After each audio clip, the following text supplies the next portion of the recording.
ఏర్పేడు పట్టణంలో మొట్టమొదటి తెలుగుదేశం పార్టీ కార్యాలయాన్ని ఎమ్మెల్యే బొజ్జల వెంకట సుధీర్ రెడ్డి ప్రారంభించారు. ఈ సందర్భంగా మండల అధ్యక్షులు పేరం నాగరాజు ఆధ్వర్యంలో నాయకులు ఎమ్మెల్యేలకు దుశాలువా కప్పి పుష్పగుచ్చం ఇచ్చి అందజేసి ఘన స్వాగతం పలికారు.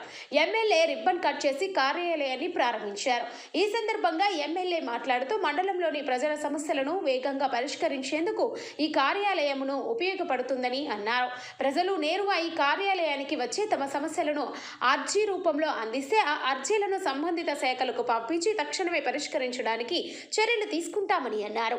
ఈ కార్యక్రమంలో పార్టీ సీనియర్ నాయకులు ధనంజయులు నాయుడు, శివశంకర్ రెడ్డి, రెడ్డివారి గురవారెడ్డి, మోహన్ నాయుడు, బత్తల గిరిధర్ నాయుడు, చొర్లపల్లి సుబ్రహ్మణ్యం రెడ్డి, చిన్నారెడ్డి, మెహబూబ్ బాషా, మహిళా నాయకురాలు కృష్ణవేణి తదితరులు పాల్గొన్నారు.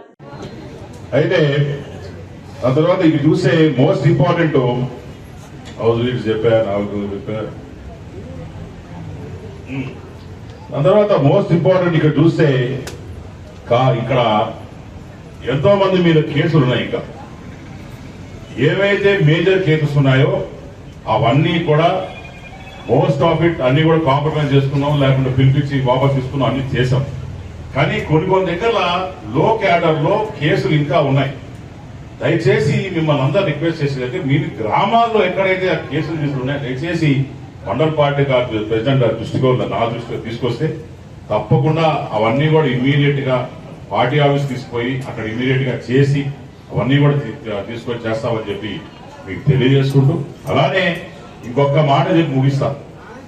మనందరం కూడా కష్టపడి పార్టీ కోసం కష్టపడి గెలిచేదాని కోసం అందరం ఒకటిగా ఉన్నాం.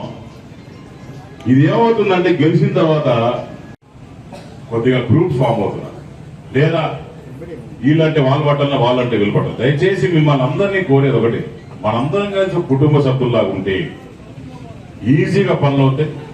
ఇప్పుడు పునరావని అన్నారు, కొంతమంది ఇక్కడ వింటాం లేదా వాళ్ళు లిస్ట్ చేయండి. అది ఎల్లకాలం ఈ 5 ఏళ్ళు అయితే మనం ఉంటాం కదా, వాళ్ళు ఉండరు కదా. సో ఇబ్బందులు పడితే మాత్రం 100% వాళ్ళని కూడా మార్చే అవకాశం ఉంటుంది, మార్చే ఉద్దేశం ఉంటుంది. ఎందుకంటే ఈ ప్రభుత్వం మంది తెలుగుదేశం కార్యకర్త పోయి ఎంఆర్ ఆఫీస్ కావచ్చు, ఆర్టీఓ ఆఫీస్ కావచ్చు, పోలీసుల దగ్గర పోయినా ఎక్కడ పోయినా సరే మర్యాదించి కూర్చొని పనులు చేయాల్సిందే.